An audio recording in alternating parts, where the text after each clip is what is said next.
อันนี้มันเงินที่หาด้วยน้ำเม็ดน้ำเหงื่อของตัวเองเนาะ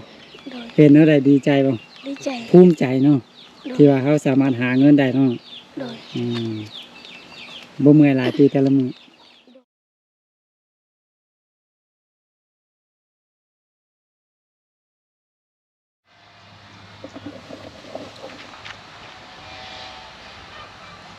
สบายดีพ่อแม่พี่น้องยินดีต้อนรับทุกท่านบ่ว่าจะอยู่ในประเทศต่างประเทศเนาะบาวลีก็ขอต้อนรับเข้าสู่ช่องของบาวลีอีกคือเก่าคือเดิมพ่อแม่พี่น้องกะมาพบพ่อกันในมื้อนี้เนาะเป็นตอนแรกๆเนาะกะเฮาก็ได้เลิกเวียกเลิกงานเป็นที่เรียบร้อยเนาะน้องเม็กน้องเลิศกะพักผ่อนเนาะตอนนี้รวมกับอ้ายของบาวลีกับบาวลีนำพ่อแม่พี่น้องเอ้ยเนาะกะตอนนี้หั่น5 โมงแรงแล้วเนาะ5 โมงแรงแล้วกะพักผ่อนแล้วนะเนาะแต่ว่าเครื่องกันตองบาวลีก็เปิดป้าไว้หั่นเนาะกันน้ำป้าไว้เนาะแล้วมื้ออื่นเฮาก็อัดน้ำเนาะก็พอดีมื้อนี้เป็นวันที่30 เดือน3เนาะ2025ก็เป็นท้ายเดือนเนาะบาวลีก็เลยจะเอาเงินให้น้องเมฆน้องเลิศเอาไว้จ่ายเนาะรวมทางพี่อ้ายของบาวลีนำนะก็พอดีว่าน้องๆกับอ้ายของบาวลีมาเฮ็ดเวียกช่วยนะเนาะก็ท้ายเดือนก็บิดแบงปันกันจ่ายพ่อแม่พี่น้องเดือนนี้บาวลีบ่ค่อยได้เงินพ่อแม่พี่น้องเนาะเพราะว่าบาวลียังบ่ได้ขายแบบเต็มรูปแบบนะหากได้ขายตอนวันที่18เนาะวันที่18เดือน3นี่แหละมาจากมื้อนึงประมาณ10ปลายมื้อน้อยนึงเนาะก็เฮาส่งอยู่ตามหมู่บ้านของเฮานี่แหละเนาะตามหมู่บ้านของบาวลีเนาะละเดือนหน้าพ่อแม่พี่น้องเดือนหน้าเนาะบาวลีน่าจะได้ส่งทั่วเมืองเลยเนาะก็เดือนนี้ก็บิดแบงปันกันจ่ายเล็กๆน้อยๆเนาะสำหรับน้องเมฆน้องเลิศก็บาวลีเลี้ยงหมดเนาะเป็นข้าวน้ำซ้ำปลาเนาะอาหารการกินนะบาวลีซื้อมาป้าไว้ตู้เย็นเนาะให้แตงกินคว้ากินเองนะเนาะก็มื้อนี้จะแบ่งปันห้อยยิ้มเนาะให้กับน้องเลิศน้องเมฆพ่อแม่พี่น้องเนาะเดี๋ยวจะเอิ้นน้องๆเพิ่นออกมานอกพอย้อนหน้าจะนั้นเสียงกันตองน้ำมันเนาะพ่อแม่พี่น้องในรถที่เขาสูงเนาะสูงน้ำก็ได้กลับไปกลับมาหลายเที่ยวพ่อแม่พี่น้องเพราะว่ารถแบบนี้มันบ่แทนเหมาะกับงานเที่ยวเฮ็ดในปัจจุบันนี้นะมันต่างได้น้อยเนาะบรรทุกได้น้อยก็ต่างไปบ้านหนึ่งก็ประมาณ30 ปลาย40เนาะถ้าใส่ทางในได้40พ่อแม่พี่น้องใส่ทางนอกใส่ทางในเนาะได้40 ตุกไปส่งตามหมู่บ้านเฮาเนี่ยเนาะไปจักหน่อยก็กลับมาเอาตื้มเฉพาะอยู่ในหมู่บ้านของบาวลีก็มื้อนึงถ้าได้ไปส่งก็หมดไป80-90 ตุกเนาะตอนนี้ทางน้องเลิศน้องเมฆเพิ่นกำลังง่ายน้ำมานักพ่อแม่พี่น้องน้ำบาวลีก็เจ็บมือเลยยกน้ำนะมือเป็นปูมเนาะตอนนี้น้ำหมดแล้วพ่อแม่พี่น้องน้ำหมดก็มาเบิ่งโครงการของเฮาเนาะก็เวียกหลายพ่อแม่พี่น้องคอยขุดไปมือละเล็กมือละน้อยเนาะตอนนี้ก็นี่ได้น่าจะประมาณ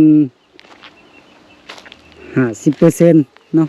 พ่อแม่พี่น้องน่าจะได้ประมาณ50%แล้วเนาะพ่อแม่พี่น้องก็คือเวลาเฮาป้าถูกที่ว่ายุ่งพอสมควรพ่อแม่พี่น้องแบบถ้าเฮาจะจ้างพนักงานมาแบบเฮ็ดเป็นชั่วโมงน้ำเฮาก็บ่พอนะเนาะเฮาก็เลยว่านี่ช่วยกันนี่แหละน้องเมฆน้องเลิศกับอ้ายบาวลีแล้วก็บาวลีน้ำเนาะยามได้อัดน้ำก็อัดเนาะน้ำมีน้ำแล้วก็อัดนะถ้าบ่มีก็พักพรนะเนาะเลิศเมฆเดี๋ยวเอิ้นน้องๆมันก็น้องยังบ่ฮู้ได้ว่าเฮาจะแบ่งเงินให้ใส่ในมื้อนี้เนาะเมื่อวานนี้ก็ซื้อปลาเนาะซื้อปลามาให้น้องกับไข่เอาพี่มาเลิศมาพี่นี่ลุงบวนพ่อมสบายดีโดยเป็นอะไรมื้อนี้เมื่อยบ่เมื่อยสบายดีอันนี้เป็นอ้ายของบาวลีของพี่น้องบ่เมื่อยเนาะเมฆว่าบ่เมื่อยเมฆนี่โอเคเลิศสบายดีโดย โถมื้อนี้เฮาไปส่งน้ำมาพ่อแม่พี่น้องเอ้ยเป็นจังไดเลิศเมื่อยบ่ บ่ปานใด บ่ปานใดเนาะยามได้เฮ็ดก็ได้เฮ็ดยามบ่ได้เฮ็ดก็พักเนาะอืมมื้อนี้วันที่หยังเลิศ วันที่30ท้ายเดือนแล้วเนาะ โดย อืมท้ายเดือนแล้วสิได้ส่งกลับบ้านแล้ว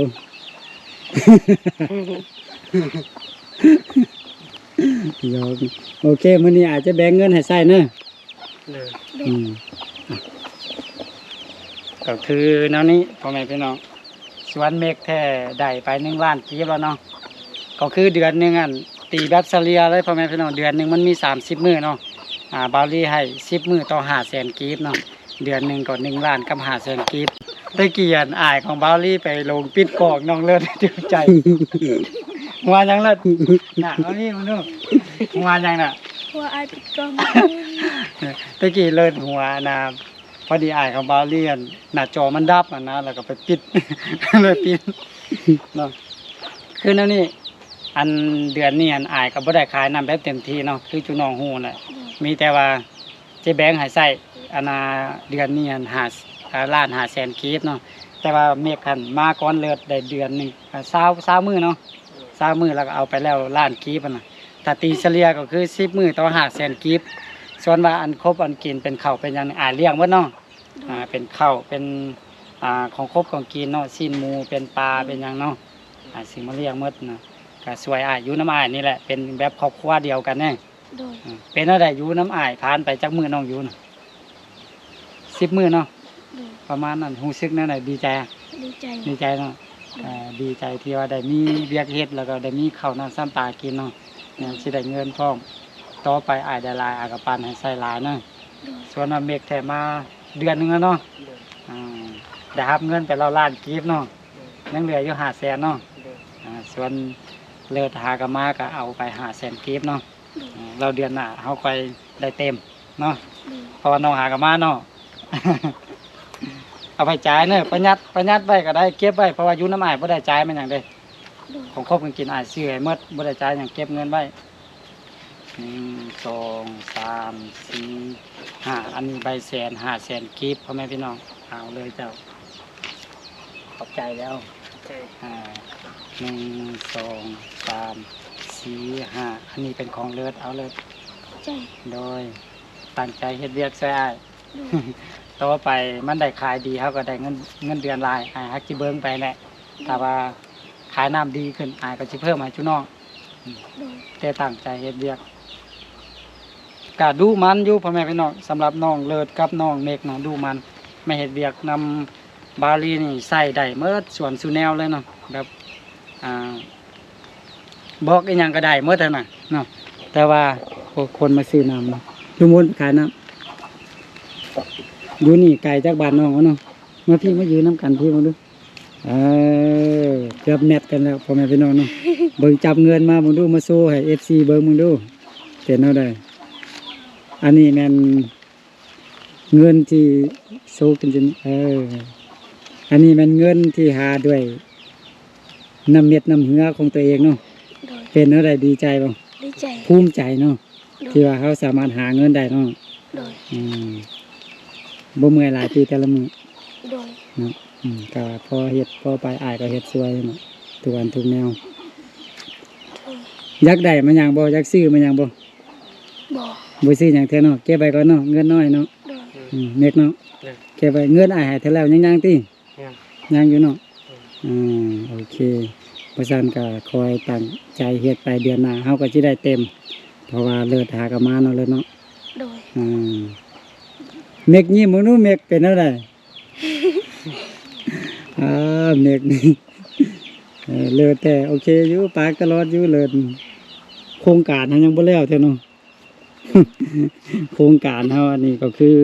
เป็นโครงการของเฮาที่จะเฮ็ดพ่อแม่พี่น้องในตอนหน้าแต่ว่าเฮาก็เวียกแต่ละมื้อเนาะสุดยอดเลยนี่เฮ็ดเวียกเนาะแบบสมควรมันร้อนแดดช่วงนี้พ่อแม่พี่น้องเอ้ยนี่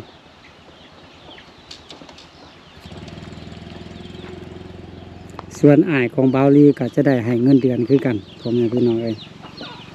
เพราะว่าเพิ่นก็มาอยู่นี่มาเฮ็ดเวียกสวยเฮาหั่น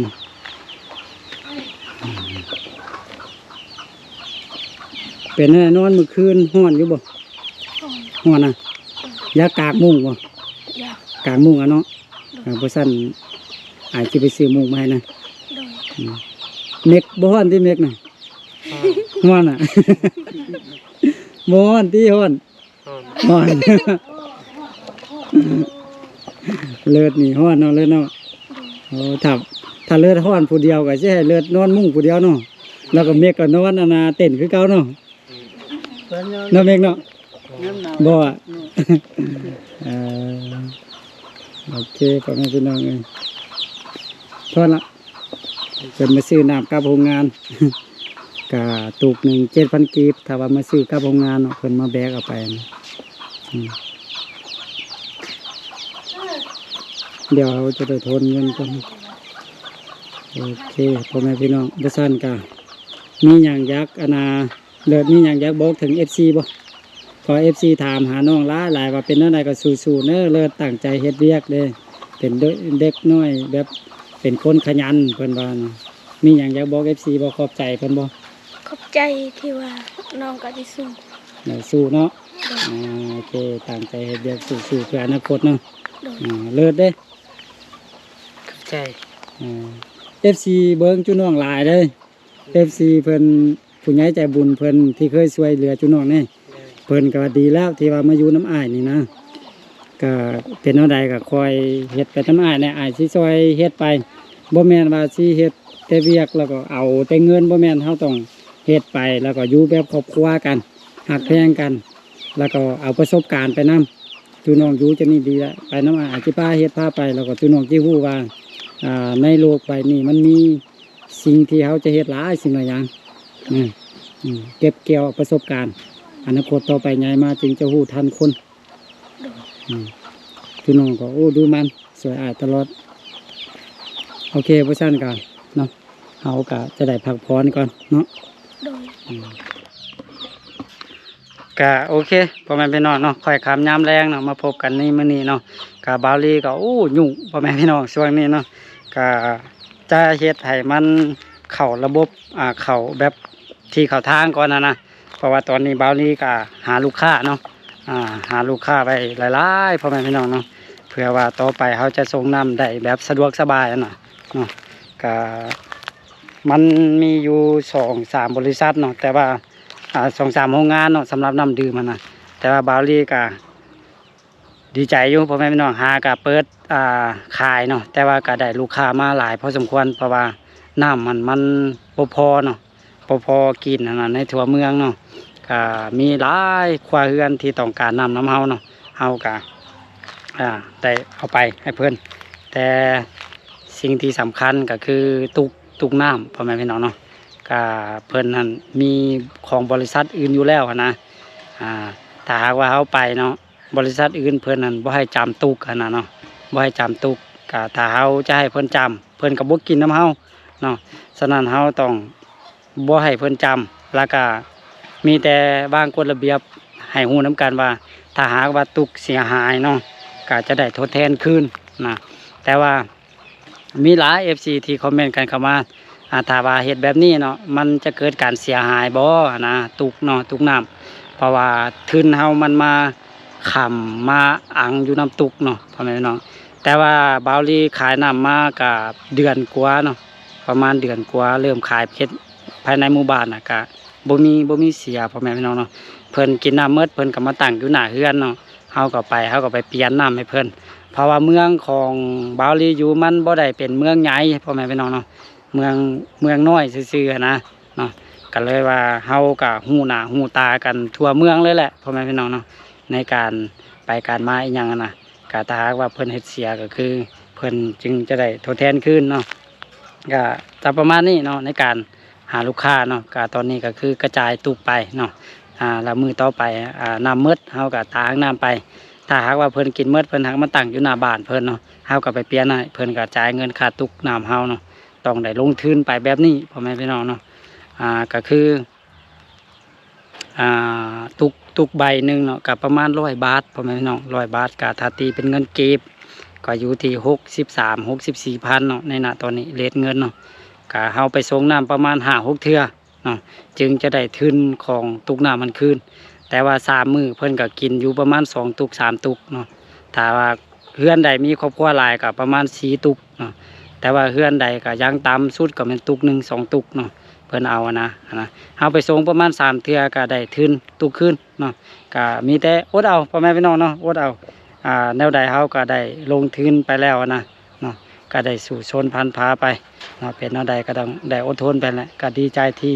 มีเวียกเฮ็ดงานทำให้กับน้องเลิศน้องเมฆกับอ้ายของบาวลีอ้ายของบาวลียังบ่มีเฮือนได้พ่อแม่พี่น้องเนาะเพิ่นบ่มีเฮือนอยู่เทื่อนะบาวลีก็มาตั้งอันนี้แล้วก็ให้เพิ่นมาอยู่นี่นะก็ที่มีเงินมีคำให้น้องเมฆน้องเลิศไว้จ่ายไว้กินก็ดีใจแล้วเนาะชวนว่าเรื่องข้าวน้ำซ้ำปลาบาวลีก็รับเลี้ยงหมดทุกสิ่งทุกอย่างเนาะก็มีแต่ให้น้องเพิ่นตั้งใจเฮ็ดเวียกก็เก็บเงินเอาไว้ใช้จ่ายในสิ่งที่จำเป็นในต่อหน้านะประมาณนั้นพ่อแม่พี่น้องส่วนเดือนนี้บาวลีก็คือติดลบพ่อแม่น้องบาวลีบ่ได้เงินเนาะเพราะว่าบาวลีมีเวียกเฮ็ดหลายเนาะบ่ว่าจะเป็นหาก็สำเร็จได้เอกสารพ่อแม่พี่น้องเนาะสำเร็จวันที่18นั่นน่ะเฮ็ดเอกสารดำเนินธุรกิจใบอนุญาตต่างๆมีหลายใบพ่อแม่พี่น้องก็หมดไปหลายหมื่นเติบเนาะหลายหมื่นเติบก็โอเคพ่อแม่พี่น้องเนาะสำหรับคลิปนี้บาวลีก็ขอขอบใจเนาะทุกท่านที่เข้ามาให้กำลังใจบาวลีแล้วก็ให้กำลังใจทางทีมงานอยู่ที่โรงงานน้ำของเฮาเนาะขอให้ทุกท่านเข้ามารับชมคลิปนี้จงมีสุขภาพแข็งแรงปราศจากโรคภัยไข้เจ็บเนาะนอนรับกะขอได้เงินหมื่นนอนตื่นกะขอได้เงินแสนแบนมือกะขอได้เงินล้านเนาะสาธุโอเคพ่อแม่พี่น้องสำหรับคลิปนี้บาวลีขอตัวลาไปก่อนเนาะแล้วพบกันใหม่ในคลิปต่อไปส่วนว่าจะเป็นคลิปใดและยุใส่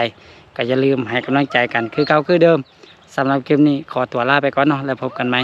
สบายดี